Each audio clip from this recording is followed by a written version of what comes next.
वर्तमान में उदय आया है कि हमें ऐसे जिनेंद्र भगवान का कुल मिला, जैन कुल मिला, जैन धर्म पालन करने का सुअवसर मिल रहा है। ये कोई ना कोई पूर्व सुकृत का ही ये फल है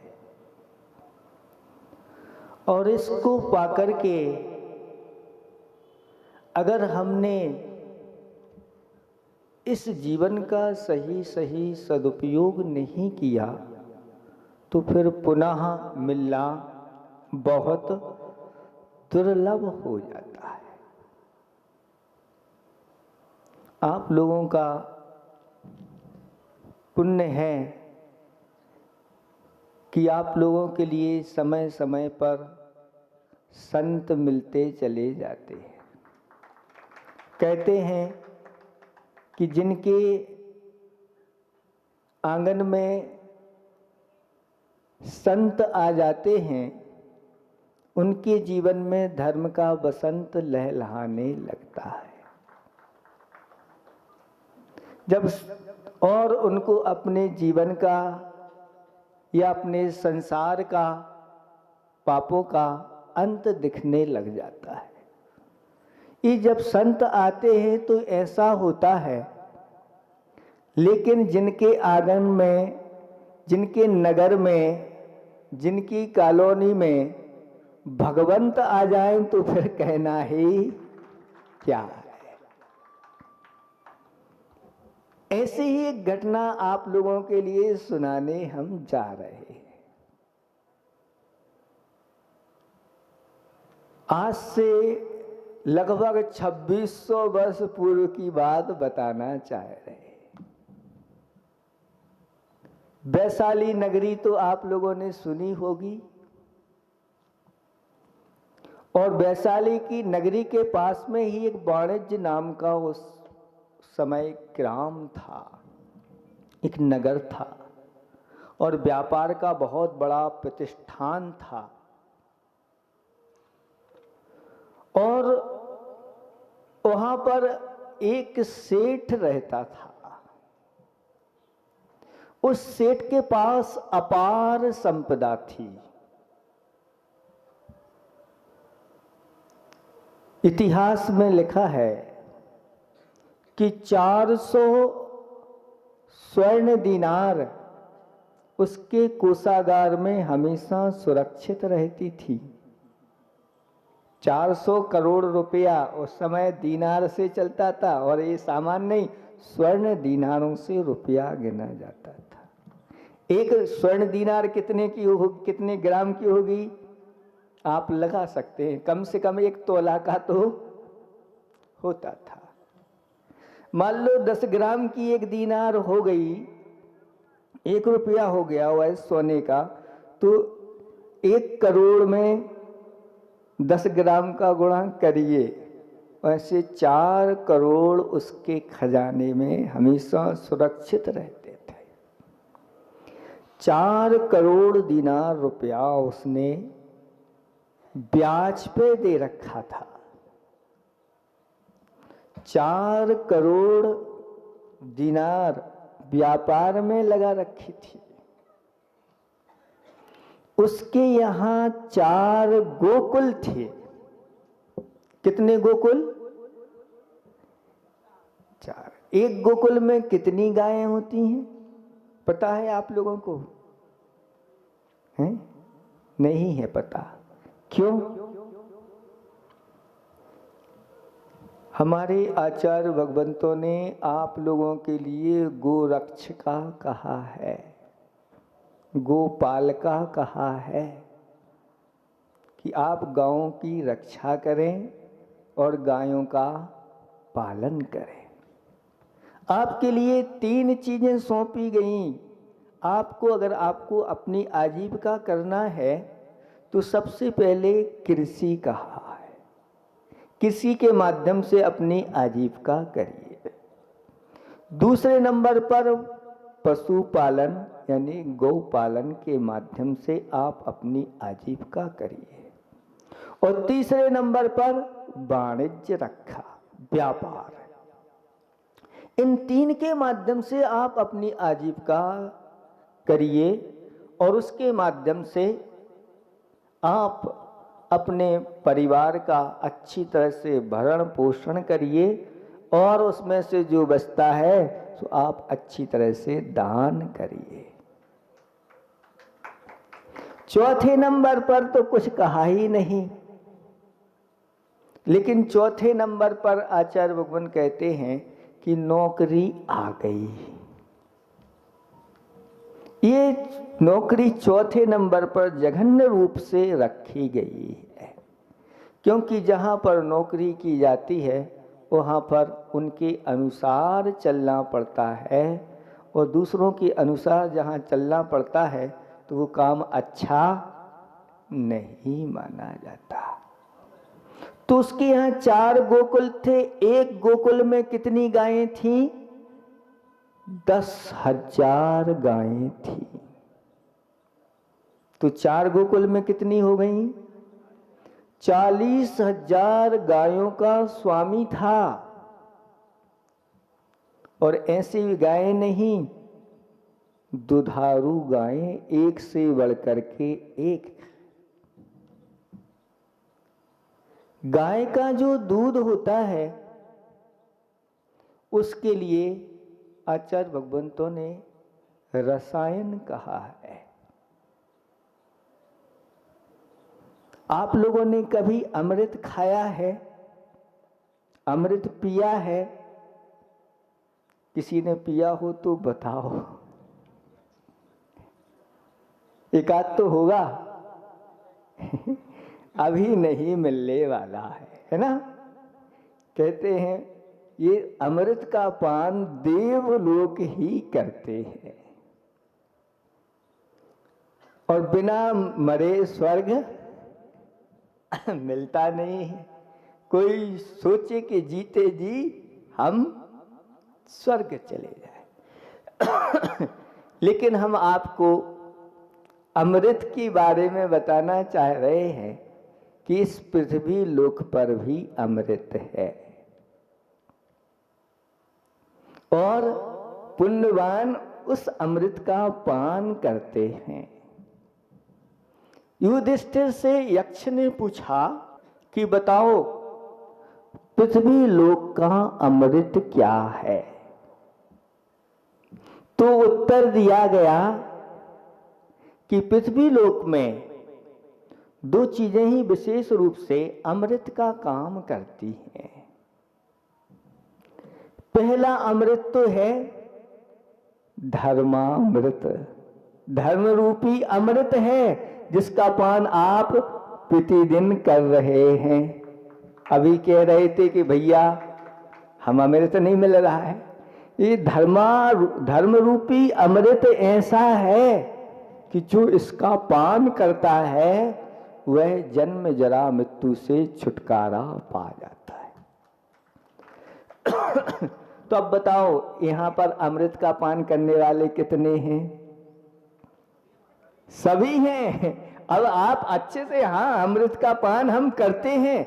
जो प्रतिदिन भगवान की दिव्य धुनी को सुनता है अथवा आचार्य भगवंत की या मुनिराजों की वाणी को सुनता है वह नित्य प्रति अमृत का पान करता है। दूसरा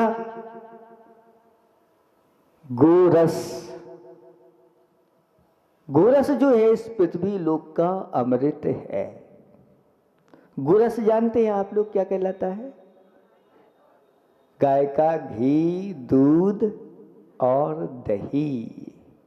जो घी, दूध, दही का पान करते हैं, सेवन करते हैं, वो इस पृथ्वी पर अमृत का सेवन कर रहे हैं, क्योंकि अमृत के समान ही हुआ है, तृप्त करने वाला है, पुष्ट करने वाला है, बुद्धि बढ़ाने वाला है। और शास्त्रों में वर्णन आया है कि गोरस के माध्यम से ही अतिथि का सर्वश्रेष्ठ सत्कार किया जाता है।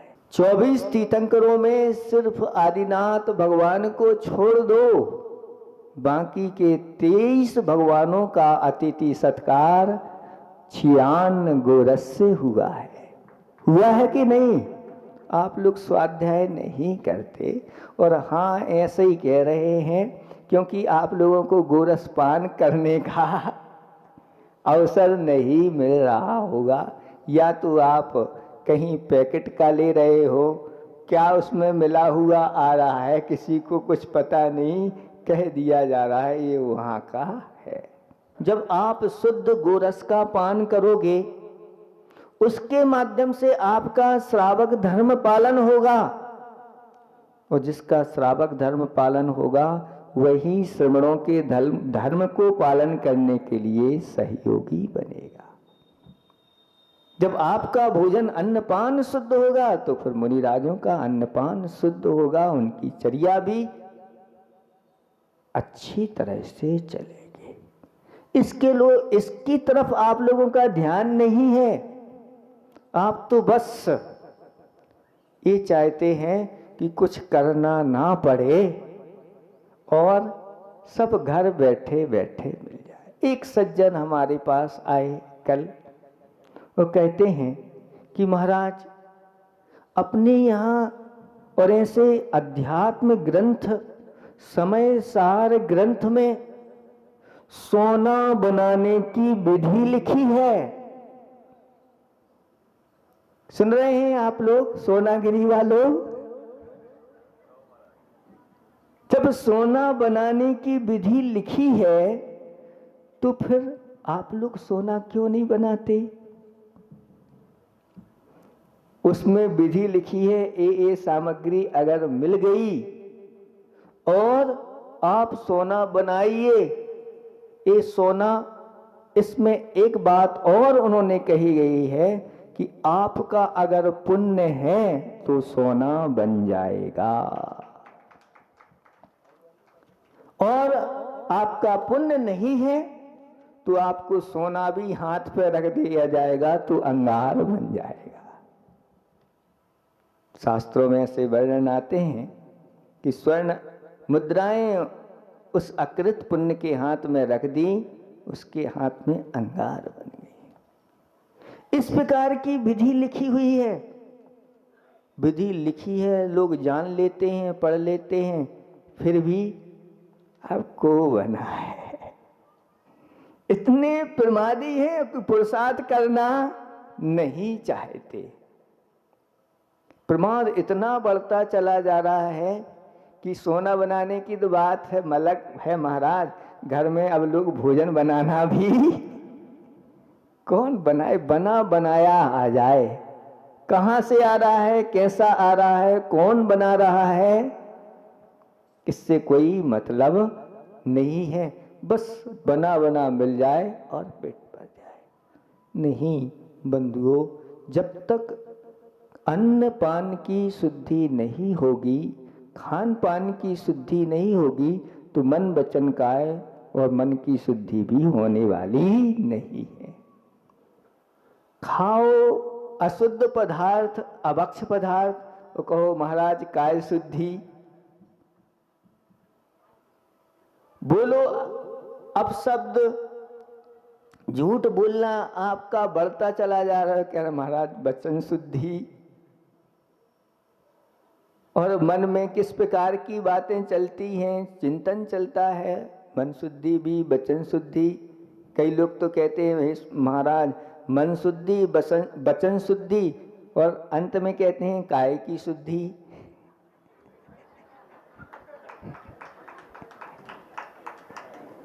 आपका अभिप्राय क्या है, आप क्या चाहते हैं, क्या करना चाहते हैं, ये आप लोग हैं। इस प्रकार से तो उसके पास 4 गोकुल थे जिनमें 10-10 हजार गायें थी, और उसके यहाँ 500 गाड़ियां थीं जिनके माध्यम से क्रय विक्रय हुआ करता था, और अनेक बाग बगीचे थे जिनमें फल और सब्जियां लगती थी। उस सेठ की पूरे के पूरे राज्य में धाक थी, राज्याधिकारी भी उसको सम्मान की दृष्टि से देखते थे। कहा है, पहला सुख निरोगी काया, दूजा सुख घर में हो माया, तीजा सुख सुलक्षणा नारी। उत्तम लक्षणों वाली अगर नारी है तो ये तीजा सुख, और अगर लक्षण नहीं है, कुलक्षण हो जाए तो फिर कहते हैं महाराज हमारा घर तो नरक हो गया है। क्यों?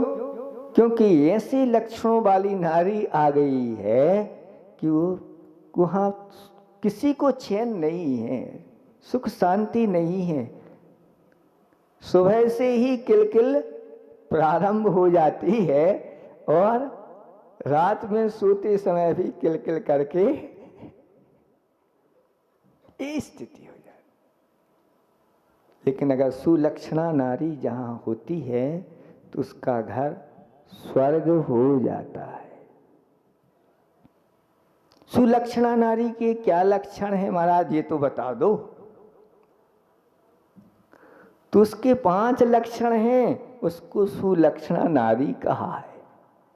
पहला लक्षण है अनुकूला, जो नारियां अनुकूल रहती हैं, किसके? अपने कुल के अनुकूल चलती हैं, अपने धर्म के अनुकूल चलती हैं, अपने देव शास्त्र गुरु के अनुकूल चलती हैं, अपने माता पिता सास ससुर के अनुकूल चलती हैं, अपने पति के अनुकूल चलती हैं। ये वो नारियां अनुकूला कहलाती हैं। एक लक्षण हुआ है अभी। अब दूसरा लक्षण बताओ महाराज, कुछ कौन सा है? अनुकूला सदा तुष्टा, जो हमेशा हमेशा संतुष्ट रहती हैं, संतोष धारण करती हैं।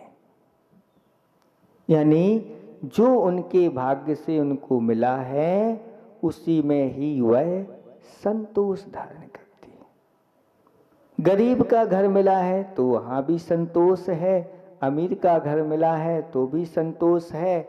हमारे स्वामी जितना कमा के लाते हैं उतने में उनको संतोष रहता है। और अपने पति को भी वह बार बार इस प्रकार से कहती हैं कि पाप नहीं करना ज्यादा, क्योंकि पाप का फल दुर्गति में जाना है।